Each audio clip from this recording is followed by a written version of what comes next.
Yo me llamo Antonio, soy aquí de Zacatecas. Y pues muchas gracias por hacerme el favor de realizar esta entrevista, ya que es para mostrarlos a mis alumnos de la secundaria técnica 34 de tercero.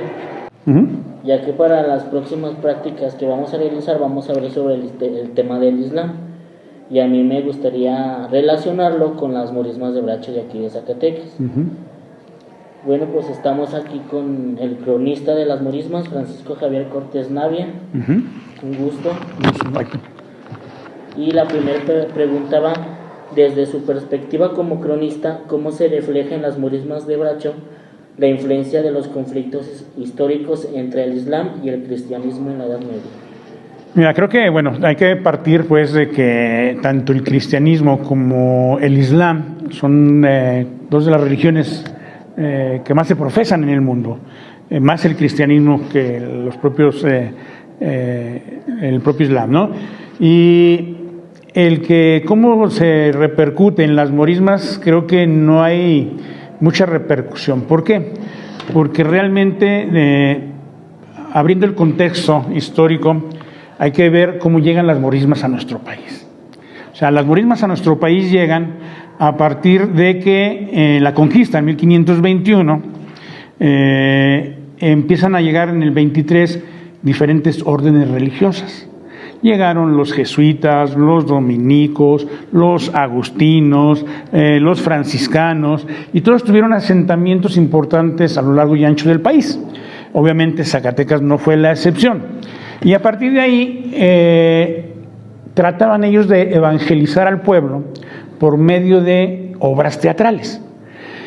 Esas obras teatrales obviamente pues no se ponían de manifiesto con un lenguaje activo, porque la diferencia de etnias, la diferencia de dialectos y el idioma español pues no se llevaban. Entonces empezaron con señas y empezaron a difundir una serie de actividades y eventos que le denominaban ellos el triunfo del cristianismo sobre el islamismo. O sea, el triunfo de los cristianos contra los moriscos o contra los turcos, que era la mayor parte donde se llevaba a cabo esta religión. Y a partir de ahí empiezan a hacer esas escenificaciones en diferentes etapas de la historia. En Zacatecas, las morismas de Bracho, comentarles que inician hace ya prácticamente 201 años. Empezaron en 1824 y empezaron escenificando una de las guerras importantes, que es la batalla de Lepanto. Una batalla de Lepanto que se llevó a efecto en el Golfo de Patras, cuando el Islam o cuando los turcos tenían posesión de gran parte de Europa, y que hubo un papa de la religión católica, obviamente es papa de la religión católica, el Papa Pío V, que empieza a unificar a diferentes países para tratar de combatir el Islam.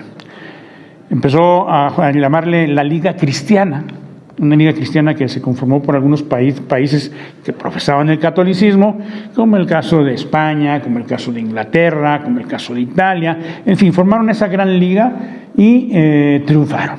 Y a partir de ese triunfo empiezan a hacer esas escenificaciones en el país. Hay que decirlo que las primeras escenificaciones de las guerras de moros contra cristianos o de islámicos contra católicos fue en Tlaxcala.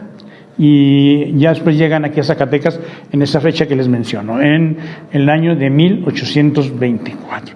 Y a partir de ahí, de manera, no interrumpida, porque se han interrumpido en diversas ocasiones las morismas por diferentes circunstancias, pues empiezan a promulgar lo que es la religión y la fe católica.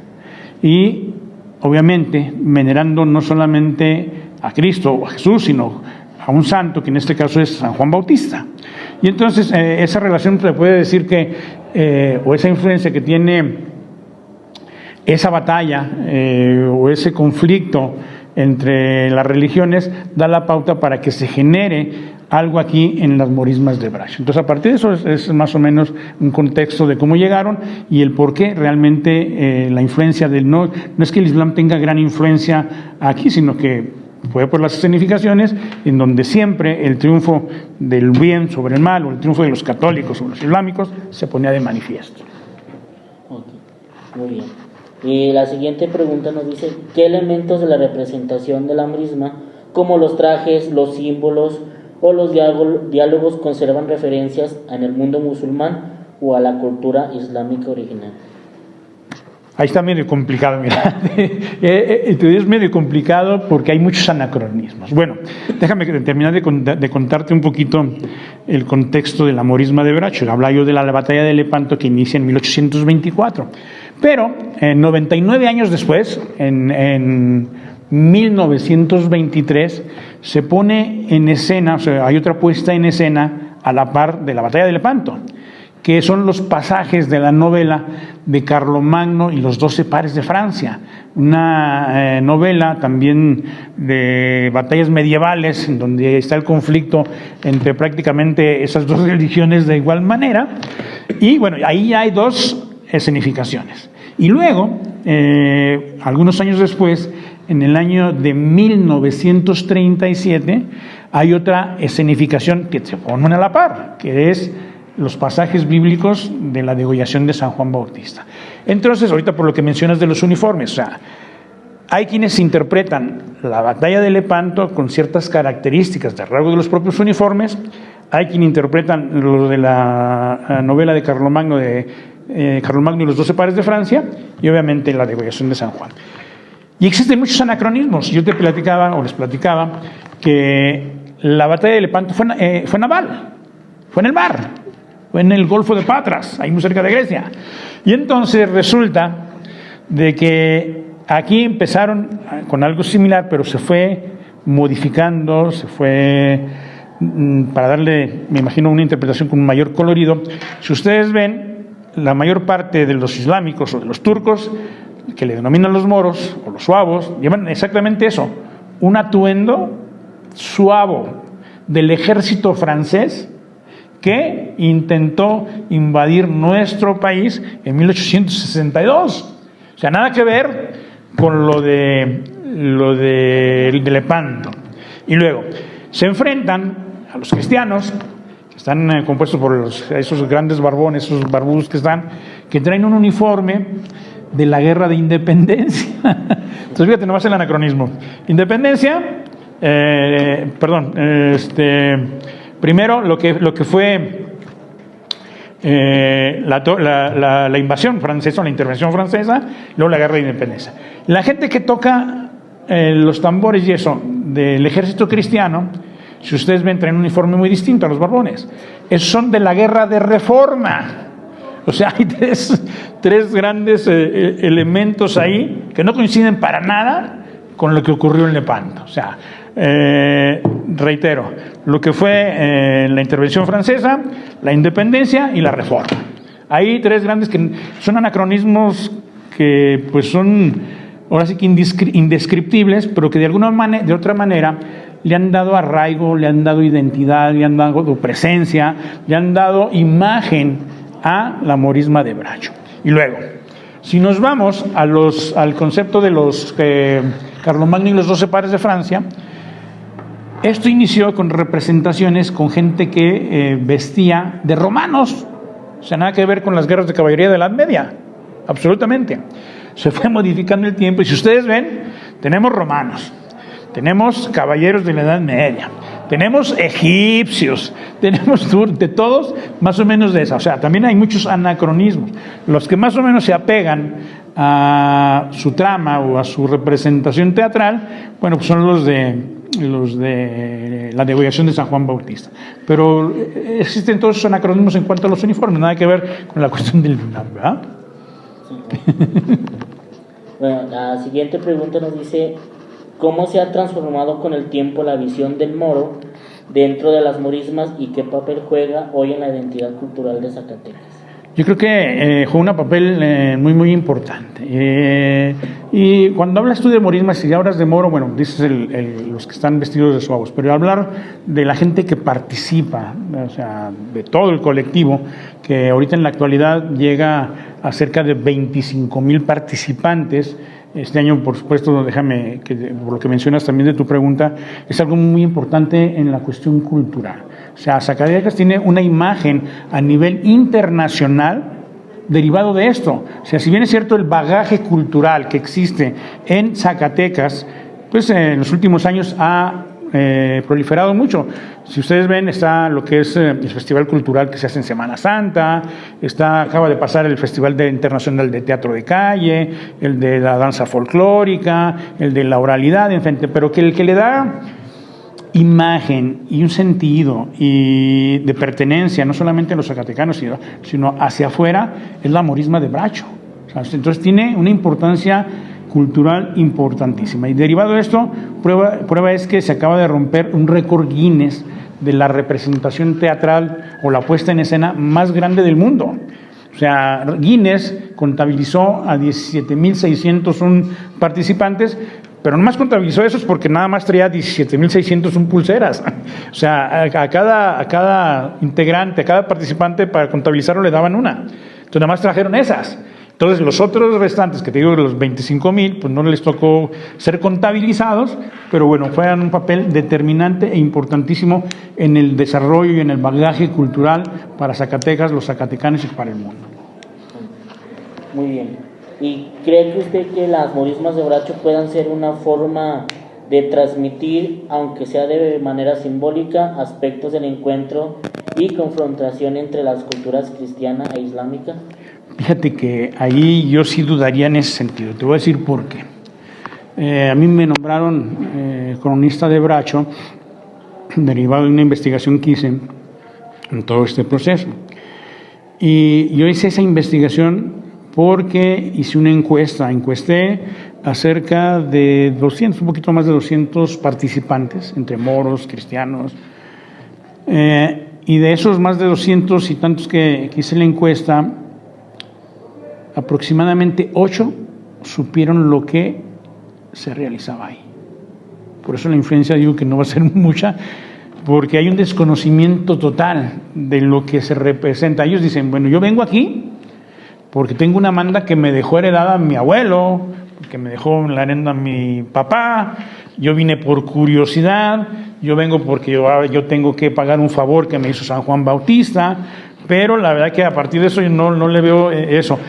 Se está tratando, incluso con esta nueva mesa directiva, se está tratando de que la gente tenga ese conocimiento que apuntas tú ahí. ¿Por qué? Porque, bueno, yo creo que es necesario que la gente conozca qué es lo que está haciendo. Si tú le preguntas a un moro, sobre todo de los jóvenes, pues te va a decir que no saben ni a qué va, ni por qué fue, ni nada. Algunos nada más por la curiosidad de tronar o de disparar una escopeta, lo hacen. Entonces ahí sí, en ese sentido yo creo que no va. Muy bien, ya para terminar esta entrevista, la última pregunta nos dice, ¿qué importancia tiene para la comunidad mantener viva esta tradición con raíces tan antiguas, vinculadas a la historia del Islam y de España dentro del contexto actual de Zacatecas? Yo creo que más que de la historia del Islam es un reflejo más de la historia española. ¿Por qué? Porque digo, después de la conquista, cuando empiezan a evangelizar, lo hacen de esa manera. Entonces yo tenía una mayor influencia en la cuestión española. Decirte que en Zacatecas, en 59 lugares, en comunidades, en municipios, se llevan representaciones muy similares a la de aquí. Similares, no son iguales. Y a nivel mundial, o sea, por la influencia que mencionas de España, a nivel mundial se llevan a cabo, por supuesto en España, donde se toma la Reconquista, se llevan a cabo en Portugal, se llevan a cabo en Brasil, se llevan a cabo en algunos lugares de aquí de Centroamérica, en 1.200 lugares. Y es de vital importancia que esto perdure. Perdure porque no solamente desde el punto de la fe se sigue generando ciertos valores, sino que tienen que tener el conocimiento del origen de la morisma de Bracho. Yo les mencionaba, en 1824, déjenme les digo, inició como una hermandad, había nada más 14 participantes. E inició en lo que hoy es San José de la Montaña, no sé si sepan dónde es, ahí en esa plazolita, ahí inició. Cuando ya eran más de 300, la gente que participaba, se cambiaron a los terrenos de la Isabelica, no sé cómo se llama esa colonia hoy, en la que estaba enfrente de la central. Ahí había unos terrenos grandes de la Isabelica y posteriormente se cambiaron acá. Entonces, y es importante que esto perdure. Mira, pues ya perduró por más de 200 años, 201 años, yo creo que es importante que esto perdure por más. Creo que no solamente se transmite la fe, sino se transmite la cultura, los valores, situaciones en las cuales en la actualidad la gente debe estar inmersa, porque yo digo, los valores los estamos perdiendo. Valores cívicos, porque digo, ya no respetamos ni la bandera, ni nuestro himno, ni nada. Valores morales, porque bueno, ya no tenemos respeto por nadie, ya no tenemos solidaridad con nadie, ya la mayor parte, no digo todos, ¿verdad? Los valores religiosos también se han perdido. Antes te decían, no robes porque es pecado. Ahora todo el mundo roba. No mates porque es pecado mortal. Pues ahora hay muchos malos que matan, ¿verdad? Entonces sí es importante que esta tradición perdure. Yo creo que, te digo, se suspendió, les voy a comentar, hubo algunas suspensiones. Se suspendió en 1862, cuando la intervención francesa. De ahí dicen, o sea, no está comprobado que González Ortega se llevó a algunos, el general J. Jesús González Ortega, zacatecano, se dice que se llevó a algunos combatientes de aquí del estado, algunos mineros, y que al regreso se trajeron los uniformes, pero no está comprobado, todavía estoy haciendo la investigación. Se suspende, por supuesto, en 1914, cuando la toma de Zacatecas, y se vuelve a suspender, antes, en 1132, un conflicto que hubo entre el municipio y los cofrades, también hubo ahí alguna suspensión. Y por supuesto en lo de la pandemia, ¿no? Pero yo creo que debe perdurar por los siglos de los siglos. Es una tradición que debe estar presente, que debe estar latente, no solamente entre los zacatecanos, sino a nivel nacional, y ya en este caso que se ha difundido mucho a nivel internacional por el récord Guinness, pues también. Muy bueno, muchas gracias por esta entrevista. No, adelante. Muchas gracias por ofrecernos esta entrevista y espero que los jóvenes de hoy pues entiendan ya lo que es el significado de las morismas de Ovalle. Muchas gracias. Al contrario, muchas gracias a ustedes. Gracias.